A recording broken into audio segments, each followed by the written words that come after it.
The Uniqueness of Prophets. And we will be together with Mr. Hakan Yesilova. Before we get started, let me briefly share with you his bio.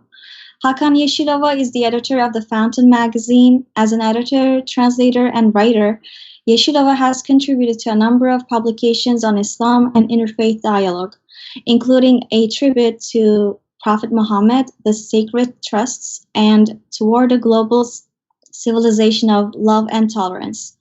Mr. Yesilova, welcome, and thank you for being with us.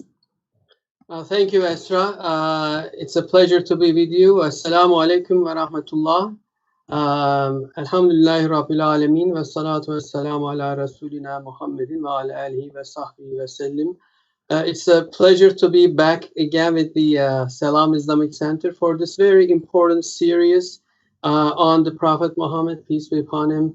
I'm very grateful to previous colleagues who really contributed a lot in introducing this very important book, which I believe is so significant to our communities, especially those living in the West, so that we could better introduce our blessed prophet to English-speaking world.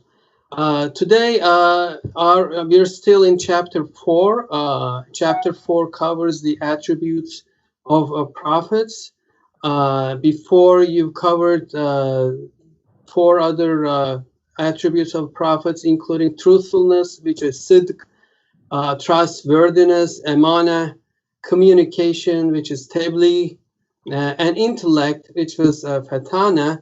And today we'll be covering infallibility, which is isma. And in the very end, this author contributes to this discipline on the prophethood with something unique that you wouldn't be able to find in other literature, but let's leave it to the end. Infallibility is a very interesting term, and I think it's very important for us to understand it very well. It really calls for some true understanding. For being infallible sounds like being superhuman. And we all know we all make mistakes. We're Adamic, and Adamic creatures make mistakes. But so how should we really understand this concept of a prophet being infallible? When you look up in the dictionaries, dictionary meanings of this word is incapable of making mistakes or being wrong. So these people who are infallible cannot be wrong. They can never fail. They're always effective. And of course, there's a very specific meaning in the Roman Catholic Church, which is credited to papal infallibility. So whenever something is issued from the Rome under with the Pope's signature on it, well, it surely is something that the people need, believers or followers of that faith tradition, has to consider as infallible. So how does that make sense to us, normal, local, regular human beings? The word isma, which is the Arabic word for this concept we call it infallible, actually means something like protection, saving, and defending. That's how our author in this book defines the word ismat. And what we mean in our discipline or in our tradition is that prophets are protected from conveying anything wrong about the message they brought. It's not that they win over every battle they enter, which is not the case, or they do not lose anything in terms of what this world offers to us, like victory, wealth, but rather that Allah creates in a servant through which they are disposed to doing the good, and that prevents them from the bad. That's something I think we really need to understand well. We know in the past many prophets were actually murdered. So infallible doesn't mean that they were invincible in the material worldly sense. They were mistreated. They were misunderstood. And they even had to retreat in battlefield. So we should not understand this word as if they can never make mistakes. They, in the sense that we understand the material world, but they never make mistakes in conveying the message that God gave them, and they never indulge in any kind of sin as we understand it. So this is important to know. And there's a verse in the Quran which says, these are the ones whom God has guided, so follow their guidance. So if Allah is showing us somebody to follow, He surely shouldn't be leading us to a wrong path. And this is how it should be in his personal life as well. So in our book, the author explained in 4 reasons why the prophets has to be infallible in conveying their message. First reason is that prophets came to convey the message of God.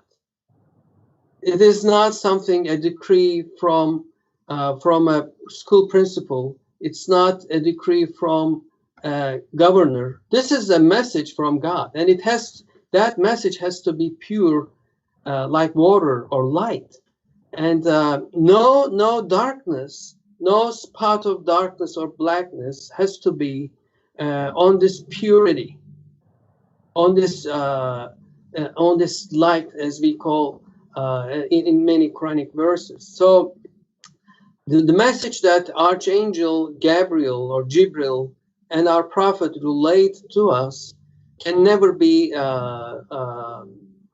polluted by any sort of sin or any sort of mistake that people will come up with a lot of doubts on the message they brought. So this is important. They first convey the message of God. This is nothing else.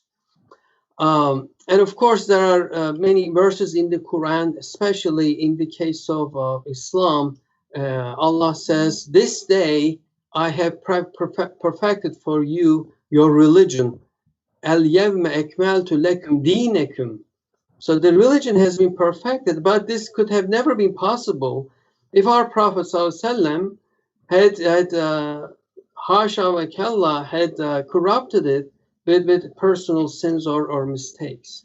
So Allah basically endorses the message as it has been shaped before the Prophet has passed away from this world.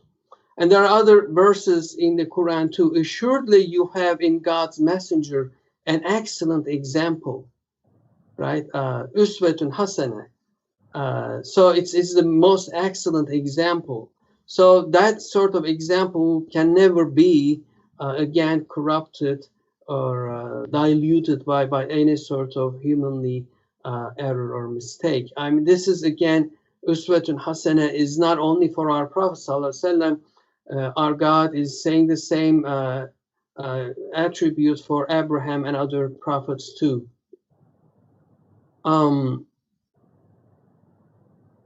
Again, the importance of being free from any sin is important in the sense that prophets will fear of not being able to intercede in the hereafter because of some of the lapses they did in their lifetimes. For example, Abraham, the prophet, the author gives this example. Abraham will tell, peace be upon him, those who approach him for intercession on the day of judgment to go to Moses, saying he cannot intercede for them because he spoke allusively 3 times in this life. And by the way, these speeches were never sins.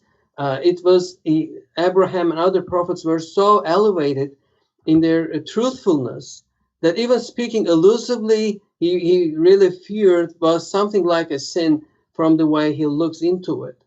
And the third reason the author explains is that the Quran commands believers to obey the Prophet's orders and prohibitions without exception.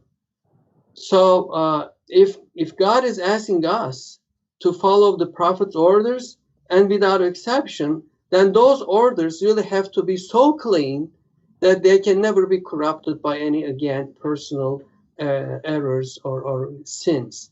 So the verse goes, the only utterance of the true believers when they're called to God and his messenger, so that the messenger may judge between them, is, we have heard and we obey. That's what believers are expected to say. We have heard your message and we obey. The message we obey has to be so pure, can never be again corrupted by any personal errors. There are some verses in the Holy Quran which may be misunderstood by believers like us. So the author here rightfully points to the issue that there are some verses that which may be misunderstood, and the Quranic verses, the author says, that are sometimes understood or mistakenly to reprimand certain prophets for some faults, or to show that they seek God forgiveness for some sin, should be considered in this light. There's a beautiful prayer of our Prophet ﷺ who says, "Ma arafnake hakka ma'rifatike ya ma'ruf, ma abadnake hakka ibadetike ya ma'bud." Glory be to you. We have not been able to know you as your knowledge requires, O known one. Glory be to you. We have not been able to worship you as your worship requires, O worshipped one. This is basically the level where the prophets actually are found to be. So what they're actually asking for forgiveness is that they have not known that infinite ocean enough. So they're still on this infinite journey and travel, and each step as they move forward or higher, they basically ask for forgiveness to the lower stages of their existence before they were able to reach this status. So it's not for overlooking at religious duty. It's not for anything that they sinned or committed any error. The fourth reason the author considers or lists here as so important with regards to infallibility is that there are many sins and pardoning with different types and degrees. And he lists disobeying religious commandments, disobeying God's laws of creation and life, disobeying the rules of good manners and courtesy. And each of these three has their own way of forgiveness. But there's a fourth type, which is not a sin, but involves not doing something as perfectly as possible. And the prophets are doing the good things always, but at certain occasions when they were unable to do the best in the sight of God, but they still did a good thing, they ask for forgiveness for that lapse, if you may call it that way. There are many verses the author brings here as proof to his argument with regards to infallibility. He says, for instance, about Moses, there's this verse in the Holy Quran. God speaks saying, "I cast love over you from me and made you comely and lovable in order that you may be brought up under my eye." So God is giving assurance to Moses, saying that I brought you up under my eye. So ascribing any sort of error and sin as we commit in our daily lives is like ascribing a big error in the way God deals with his own messengers. So again, I brought you up under my eye. That's such a beautiful protection. If you imagine or remember Moses, the lonely baby, being put on this little thing on a river, and then being raised in the palace of the greatest enemy of God, but still under God's eye and protection. There's a hadith by our Prophet ﷺ who said, Satan could not touch Jesus and his mother at his birth. Whereas every baby as we're born into this world, Satan touches us. And there are some commentaries saying that this is why actually we're crying when we're born into this world. But the only two persons Satan could not touch was Jesus and his mother Mary at their birth. So you can see that God actually ensures protection over prophets or messengers like Moses or Jesus. In the case of our prophet, this is still the introductory part to the infallibility section of this book. He gives also example from our Prophet ﷺ, who, while he was still a child, not yet a prophet, intended to attend 2 wedding ceremonies, but on each occasion he was overpowered by sleep. So again, you can see God was protecting him, but with sleep, so he was not engaged in any illicit activity. by attending those pagan celebrations. I move on as I look into my notes here. Again, there are many verses in the Quran in which God is making a covenant with the believers that if they obey Him and strive to exalt His word by proclaiming His religion, He will help them and establish them firmly in the religion, protecting them against all kinds of deviation. Again, yes, the prophets are infallible and they're under God's protection. This doesn't mean we Muslims cannot be under God's protection. God is basically giving an oath here and signing a covenant with us. If you give your support to my religion and that you stand firmly on this faith, I'll protect you against all kinds of deviation. That's something, again, I think all Muslims and believers should cherish if they support the cause of this faith, and inshallah, God will protect us from committing sins in many other different ways. In a Hadith Qudsi, I think this is important for us to know and to be hopeful about. God is again giving us glad tidings of His protection. My servants cannot draw near to me through something else more lovable to me than performing the obligations I have enjoined upon them. Apart from those obligations, they continue to draw near to me through supererogatory acts of worship until I love them. When I love them, I will be their ears with which they hear, their eyes with which they see, their hands with which they grasp, and their feet on which they walk. If they ask me for something, I will give it to them immediately. If they seek refuge in me from something, I will protect them from it.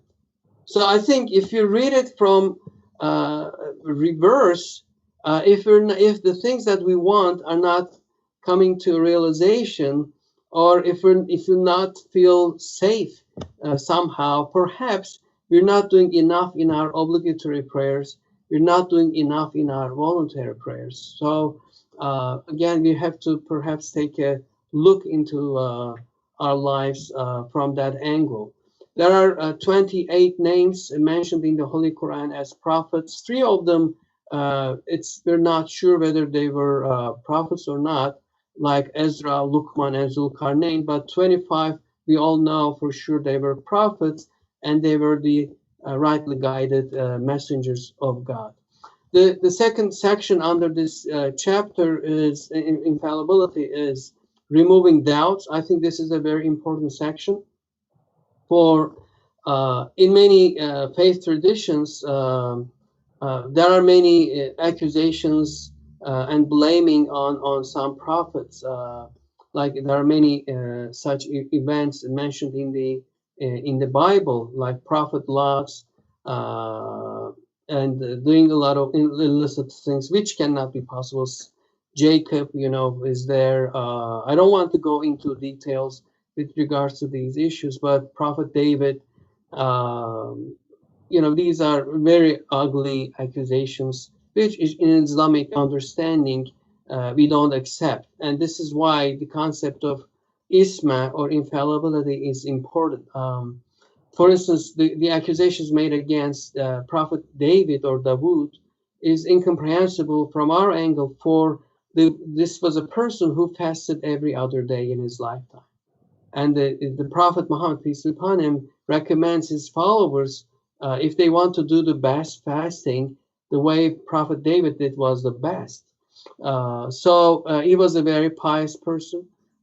In the same way Prophet Solomon or Suleiman is being accused. So in this case, I think I would like to direct our audience, readers here, to really read very carefully this section, but I don't want to go into any details with regards to this removing doubts section. For we Muslims at this stage have to know that all the prophets were under God's protection, and they never indulged in any sort of sin as we understand sin. The next section is what we call the Zella. I think in my first presentation under this series, I spoke a little bit about the concept called zelle, which is error or lapse. So there are some examples that are mentioned in the Holy Quran and in the Islamic tradition too, which are called zelle, but for some scholars it is their sins. For a greater majority of Islamic scholars, they're actually errors and lapses are not considered under the category of sin. And there are many examples given in this book. Uh, so let me see. He starts here with Prophet Adam, and of course we know the story in the Garden of Eden and how they lapsed, both Adam and Eve, his wife, lapsed. I think this is something that very unique. The author Fethullah Gulen brings into discussion here that what was the tree that was forbidden in the garden. So he is speaking here about how couples approach one another as family. So he's basically saying that Adam failed to break his fast in the right time, but he acted a little early and broke his fast a little early by merging with his wife Eve. And this was again this was something that happened before he was a prophet, before he understood the rules, and probably because he never thought anybody in the heavens would lie to him. So deception by the Satan was something that he probably did not grasp. But of course, Allah knows the truth, and we're speculating here. But of course, it comes very rational to my humble mind as well. Yeah, Adam was in fact, as they repented right immediately after they approached the fruit of that tree, they asked for forgiveness. And as opposed to some other faith traditions, Islam considers the human beings coming down to earth as actually rising or being honored by as a reward for their repentance. So I think that's something we need to consider a lot. So for Adam and Eve were chosen as God's vicegerents on this earth, as his stewards to cultivate the good in this world. The next prophet is again Prophet Noah, Nuh, who's very important in our traditions. He's one of the five top messengers of God, Ulul Azm prophet. So here the lapse ascribed to Noah is his asking for forgiveness for his son who was not a believer. So Prophet Noah had asked for forgiveness for his entire family, but for some reason his son did not want to come on the boat, and but he was swallowed by the waves. And of course Noah, a compassionate prophet who preached his family and his clan and his nation for about 900 years, and they would still not listen to him, but he would still ask for forgiveness for his son. So God's answer was that his son was not a member of his family anymore. So again, that was not a lapse or a sin. That what we only see is the compassionate aspect of a great prophet like Noah. The next prophet is Prophet Ibrahim alayhi salam, who's called the intimate friend of God, Halilullah. And our Prophet ﷺ praises Abraham pretty much in very beautiful terms. I am the one whose coming Abraham prayed for, and Jesus gave glad tidings of, and I resemble my forefather Abraham more than anyone else. So these are the verses of Prophet Muhammad, peace be upon him, about Ibrahim alayhi salam. So showing the great level of Abraham. So in his preaching to his community, Prophet Abraham used some analogies, and actually he was using some linguistic game to convince his people who were worshiping stars, who were very deep in astronomy and worshiping celestial things like moon and sun. So in his preaching, he said, when the night spread over him, he saw a star, and he exclaimed, "This is my Lord." So it's not like saying as if a statement, but rather asking a question: is it? So that to provoke his nation to see whether this does that make any sense. So when the stars set, of course, when the sun comes up, stars descend and they disappear. So la uhibbul afilin, that's what Abraham says. I do not like those who set. And then he does the same thing with full moon and then the sun. So in each time, he was actually trying to encourage his community to think over what they really are believing in, and that doesn't really make any sense. So he was actually trying to convince them by way of analogy that no heavenly body could be God. That's what our author is saying here. Um, Again, we know that he prayed for his father, Azar. It's not sure that whether he was his father or not. The author explains it pretty well at the end of the section. Azar could be any of his ancestors, his uncle as well. We don't know for sure, but what really matters is that he prayed for somebody who was not actually following him. And some people consider this as a lapse as well. Um, Another section on Abraham is when he asked God to learn, to explore, and have contentment on how God is reviving the dead. There's a verse in the Quran with regards to this incident. And recall when Abraham said, "My Lord, show me how you will restore life to the dead." God said, "Why? Do you not believe?"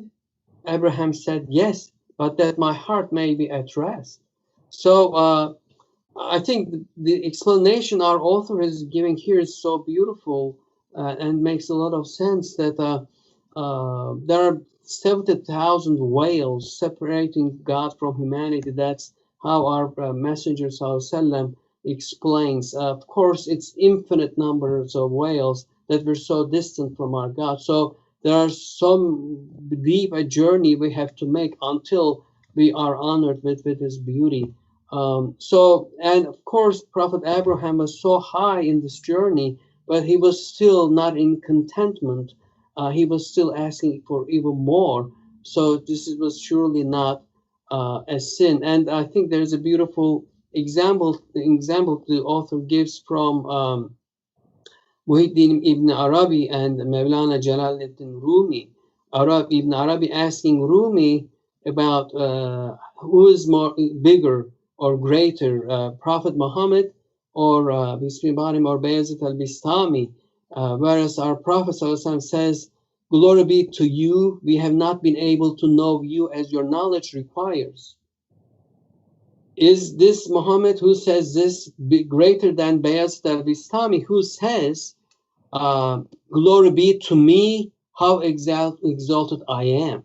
So he was, Bayezid al-Bistami, of course, he was in a state of ecstasy when he said this, but he even thought or conceptualized himself in a way as if he was God. So Rumi's response is remarkable here. Both utterances show to what extent our Prophet ﷺ is greater than Bayezid. Our Prophet's heart or soul was like an ocean, so deep and vast that it could not be satisfied. But Bayezid's soul, in comparison, was like a pitcher, easy to fill and quick to overflow. So with some small steps, I mean, of course, Bayezid was greater than many of us. But compared to our Prophet, he was just a little pitcher. So with a little amount of water, he was already overflown with the divine power and glory that he kind of thought in that ecstatic moment that he was as if God, like Hallaji Mansur, right? And in another instance, Prophet Muhammad says, if Abraham's conviction contained a doubt, we're more liable to doubt than him. So in any case, Prophet Abraham, peace be upon him, never had any doubt with regards to how God was able to restore life to dead. He just wanted to feel more contentment in that belief. One allusion, the elusive phrase or sentence statement Prophet Abraham did was when he was invited to accompany his pagan nation to a religious celebration. And he basically cast a glance at the stars. This is the Quranic verse. And he said he was sick. So some scholars say, well, this is obviously a lie. Although he was not a sin, he said he was, although he was not a sick person at that moment, he said he was sick. This is a lie. But of course, we have to really consider things not literally, and that there's a figurative aspects of language, like irony is there, satire is there, right? Otherwise, we would all be committing sins in every sentence we're using all day. So the author basically comments saying that this was not a lie, for he truly was sick of their idols and idolatry. So it was not a bodily sickness, but he was psychologically sick, seeing people glorifying idols instead of the true God. The second elusive phrase Abraham used was about how let me see, this is about, all right, when he, after everyone's gone and he was alone in the temple, he destroyed all the idols there. And when people returned, they asked him whether he did this or not. And he looked at the greatest idol, saying, perhaps, why are you not asking him? Perhaps he was the one. So he's not saying a very direct statement as if he was the one who did, but he instead points the directions to the idol, again, catching them off guard, so that they could be provoked to think that, look, you're basically worshiping things who cannot help one another, who cannot hold the axe to destroy others. So why don't you think about that? And the third elusive phrase he used was about his wife Sarah, when whether it was Nimrud or whether it was Pharaoh, there was this danger that he could harm Sarah. So if he told him that she was his wife, so instead he told her to say that she was her sister. So some, again, scholars say, look, this is an obvious lie. While in our case here, Prophet Abraham really meant that we're brothers and sisters in faith, which is true. And I think that was probably the only way they could be saved from such a danger. Again, like Noah prayed for his son and family, Prophet Abraham prayed for his father too, who was a pagan or idol maker. Again, we don't know for sure whether Isaac was his father or not. The next is another very important prophet, Prophet Yusuf alayhi salam, Joseph, and we know the beautiful story about her, about his experience and the trial with the wife of the Potiphar, as his name is mentioned in the Bible, or a minister in the Egyptian court's wife who tried to seduce him. And of course, there was this very burning desire that she had for him, and Prophet Joseph was protected by God under this very dangerous situation of adultery, committing adultery in that case. But some consider this word as in the verse called Hamma, which means to suffer, to burn, be troubled inwardly, or be consumed with passion and longing, which is used for both Zuleika here and Joseph. But our author is actually saying it doesn't mean the same fire or burning that comes from desire or passion, as Prophet Joseph was pretty well known as muhlas or muhlasin, who was made sincere by God. It's not just muhlis, who's purified or sincere. There's a greater level than being sincere, which is being sincere by God directly. So Yusuf alayhi salam was muhlasin. So there was no way, it was no way possible for him to approach the lady the same way she was approaching him. And of course, there's the other evidence that he rushed to the door to escape from her seduction. She's tearing up his shirt from back. So there's a lot of evidence that he was pretty much innocent. And the final section here is on our Prophet ﷺ and how he was protected from sin. There's a beautiful quote here from the author.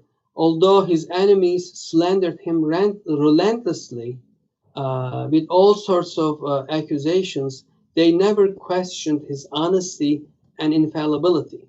So they called him mad, they called him magician, they called him a soothsayer, but they never called him anybody that who was sinful or who committed errors like sins.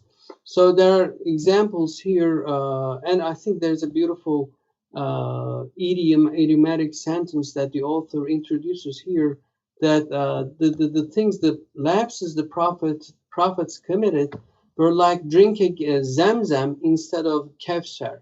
Like Zamzam is a beautiful water or fountain that is found in the Holy Mecca, and the pilgrims surely rush to drink from that water well.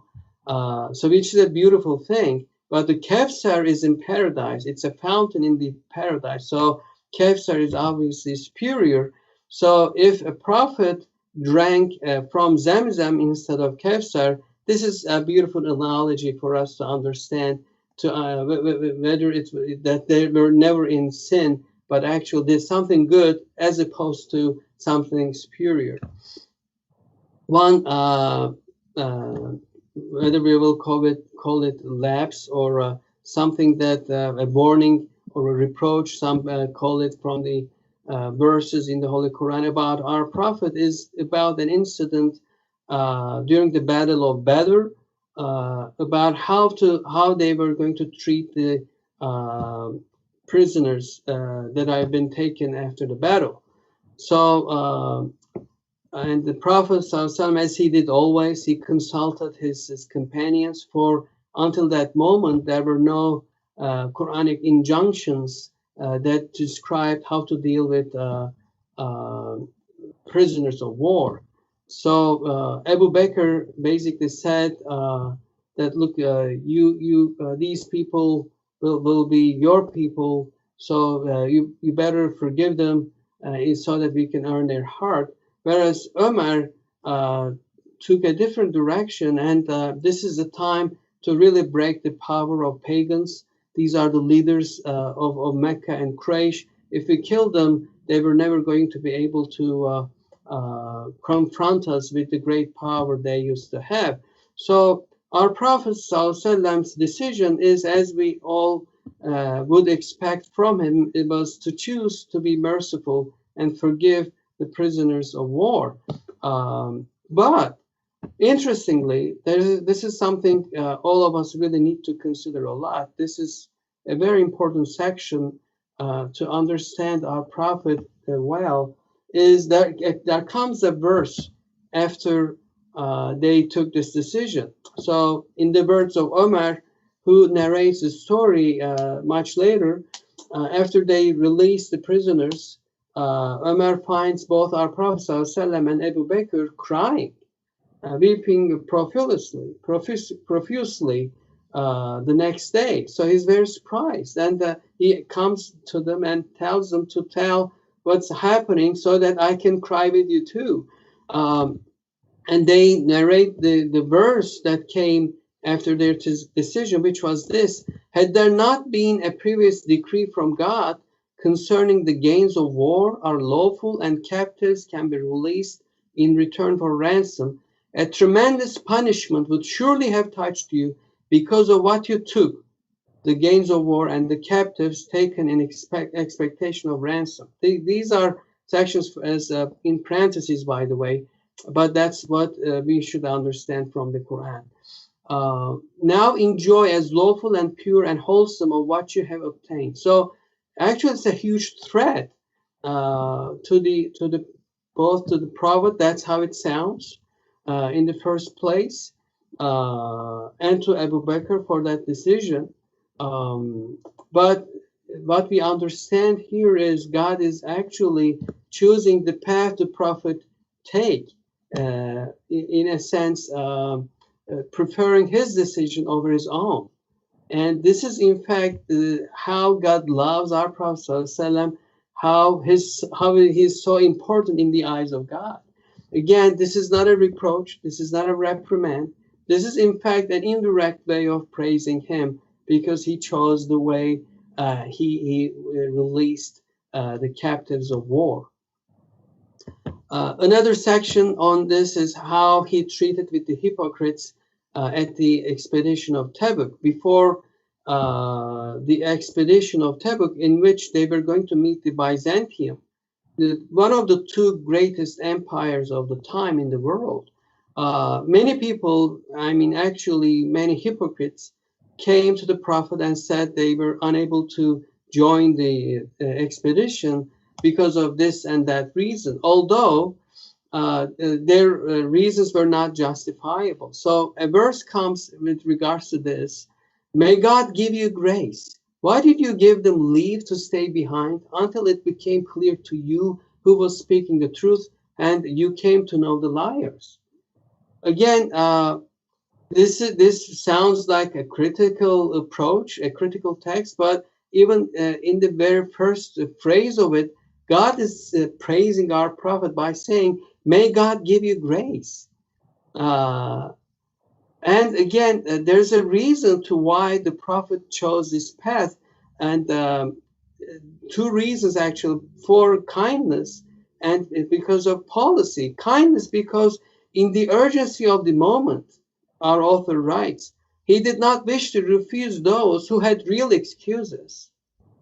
But also because of policy, because those who were there just because they were obligated to be there at the battlefield, there would be a burden and a source of disorder. I mean, I read this section, I remembered what my late father used to say. He was working as a manager at a factory, and he told me once, if an employee says that he's going to leave the job a month later because he found another job, he said that he would still give his money, but he wouldn't want him in the factory for that person whose spirit is not there anymore. He would not. He would be a nuisance. He wouldn't really contribute to the work because his mindset will be already fixed to something else, to the next month. So his presence doesn't really help. It's actually a liability keeping him there. So that's what I remembered. I think with regards to the policy the prophet is taking, I think really makes pretty much sense to me. Hypocrites being there at the battlefield, and you assume like you have this many number of people attending with you, but they're not actually fighting. That's actually not a big burden, not a help. So again, the prophet is not being reproached or reprimanded here, but actually being praised. There is a very important surah, Surah Al-Abasa here. I think we really need to spend more time on this, but out of time constraints, I'll just make a very passing note on it. The title of the chapter means he frowned. And scholars, since the pronouns here are used without a specific name, many scholars thought this was actually an address to the prophet himself, as if he turned his face from a blind person, a blind believer who came to him to be taught, and while he was trying to preach to the leaders of pagan leaders of Mecca. So he chose the Meccan leaders instead of the blind man. So the title is he frowned and he turned his face.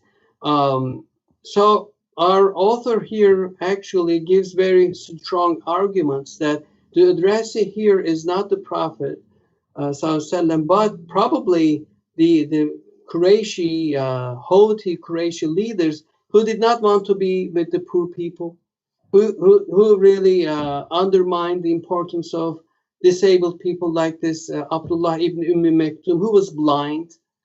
But actually, the Prophet had left him as his governor when he was not in Medina. So at other times, we know the Prophet praised him in many other occasions. So our author is actually saying that again, there's no reprimand or reproach here, and there are very strong arguments that we could interpret this verse as a reprimand to the haughty, greedy Qurayshi leaders. And another title, again, this is by about our Prophet's relationship with this Thaqif tribe.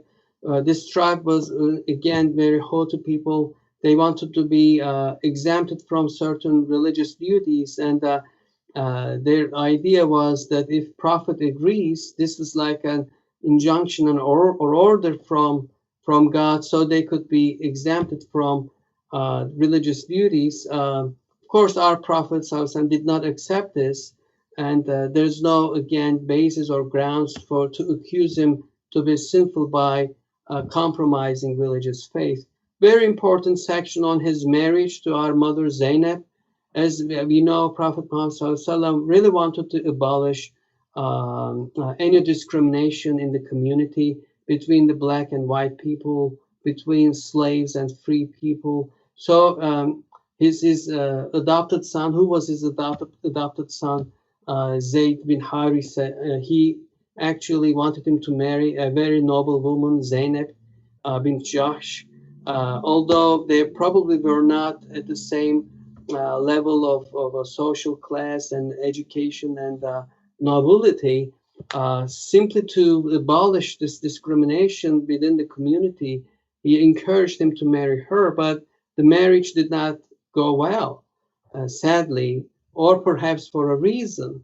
And a verse came basically enjoining the Prophet to marry Zainab after Zayd, of course, divorced her. So Aisha radiallahu anha says, if the Prophet had to suppress anything of what was revealed to him, he would surely have suppressed this verse. It was such a big burden on him to, after he had encouraged Zayd to marry her so much, finally he ended up marrying Zainab. This was something that he never wanted, but there were accusations and slanders against our Prophet, as if at one moment he saw Zainab and he really liked her and he wanted to marry her after a certain time, which is never the case, and the author really gives quite some evidence as that could never be a possibility. The final section here, and I'll end up here, is that no bodily or mental defects we could ascribe to prophets. They were perfect not only in character, but our author here argues that they were also very graceful and charming in outward appearance. I'm not sure if other scholars consider this element as a part of prophetic attributes, but our author gives this a very important weight. Jabir ibn Samura, when he describes our Prophet, he said, once during a full moon, we were sitting in the mosque. God's messenger came in, and I looked first at the shining moon and then at his face. I swear by God that his face was brighter than the moon. So our Prophet was of course, a very beautiful, very handsome. And Aisha radiallahu anha says that in another hadith that she compares his beauty to Joseph. And if the women of that face Joseph had cut their hands with the knives as they were eating fruit, if they had seen my husband, my Prophet, they would stab into their chest instead of just cutting their hands. So our author quotes here from Bediüzzaman Said Nursi, explaining why our Prophet lived like 63 years, not longer. He says, believers are religiously obliged to love and respect God's messenger to the utmost degree and follow his every command without feeling any dislike for any aspect of him. For this reason, God did not allow him to live to the troublesome and often humiliating period of old age and sent him to the highest abode when he was 63 years old. So I think that's a very good argument and makes sense to me a lot. The other example he gives is from Prophet Job, Ayub alayhi salam, that we don't agree with the biblical versions of his skin disease, that it was a skin disease, yes, but there could never be worms that really that would make him ugly. These are completely groundless accusations. For a prophet, as a prophet, he could not have had a repulsive or disgusting appearance, with at least his face exempt from sores, nor he could have any offensive smell as it is described in the biblical versions.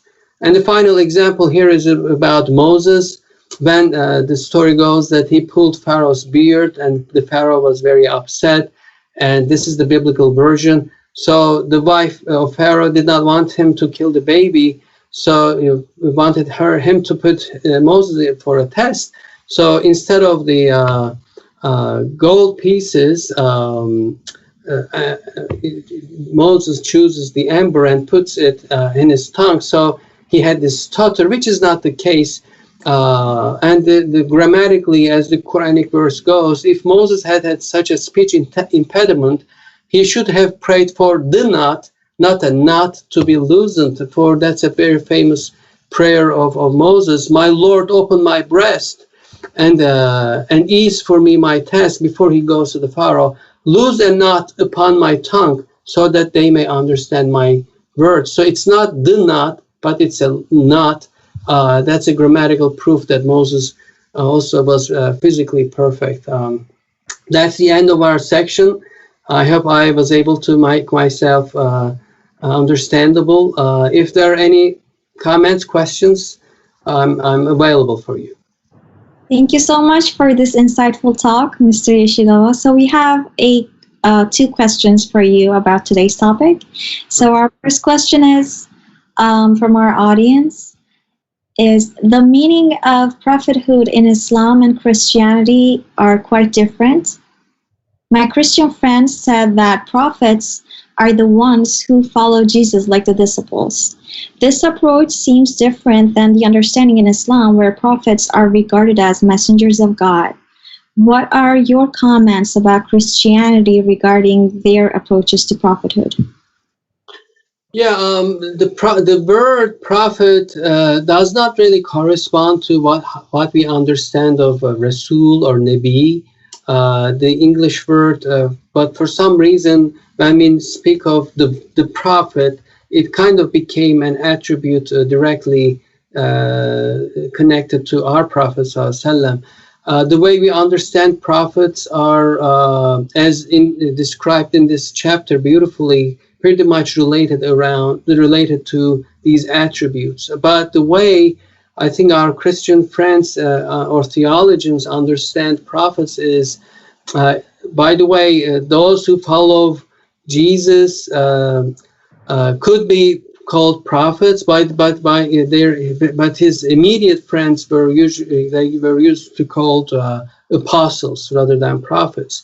But when you speak with people today, non-Muslim Christians, I mean, they use the word prophet more in a wider sense. So if you have some qualities like wise sayings and some good predictions or a good vision for future, I mean, you shouldn't be really surprised if they called you prophet or your statement as a prophetic statement. Whereas we use it exclusively for those specifically assigned by God as messengers of God. So they're pretty much different. And in the understanding again of our Christian and Jewish friends, they do not agree with the understanding of infallibility, and they, I believe, consider a person being doing wrong things in his life, but having the capacity and striving enough to overcome those errors to become a better person. So that's something that is, I mean, this is something that we should, of course, consider for ourselves. We really need to work hard to overcome our obstacles. But for the sake of the purity of this divine message that comes from God, I think the Islamic approach makes much more sense to me. Yes, thank you. Our second question is, are prophets the only ones called infallible? Are they seen as not normal humans? Well, the concept of infallibility is more about their prophetic mission. Of course, that's something that we make a very clear distinction as opposed to Christian faith, like as they ascribe divinity to Jesus. For us, our Prophet Muhammad was a human being, and that's in the testimony of faith. Ashhadu an la ilaha illallah wa ashhadu anna Muhammadan abduhu wa rasuluhu. Right. So we call him first as a slave of God, not as a divine son or a godly person. So they had their own human qualities, like they are born into this world, they grow up, they got sick, and they die, or physically pass away from this world. So also with regards to other decisions that they took in life, like in one case before the battle, our Prophet ﷺ took some decisions on where to position the army. But a Sahaba came, "Oh Prophet, is this God's order to you, or is this you taking the decision?" And our Prophet said, "This is me taking the decision, or choosing this way." So the companion then suggests a better idea, and our Prophet ﷺ follows his decision. So you can see that with regards to worldly decisions or paths to take, our Prophet ﷺ was a human being, but with regards to the message he brought to us, and as a true guide in shaping our world and the next world in the best way possible, they were sinless, they were infallible. Thank you so much. Thank you for being with us today, Mr. Yesilova. It was such an insightful talk. Our dear audience, thank you for watching Salam Islamic Center Weekly Seerah Series. Please subscribe to our YouTube channel. We hope to see you again next Tuesday at 6 p.m. Enjoy your evening. Thank you.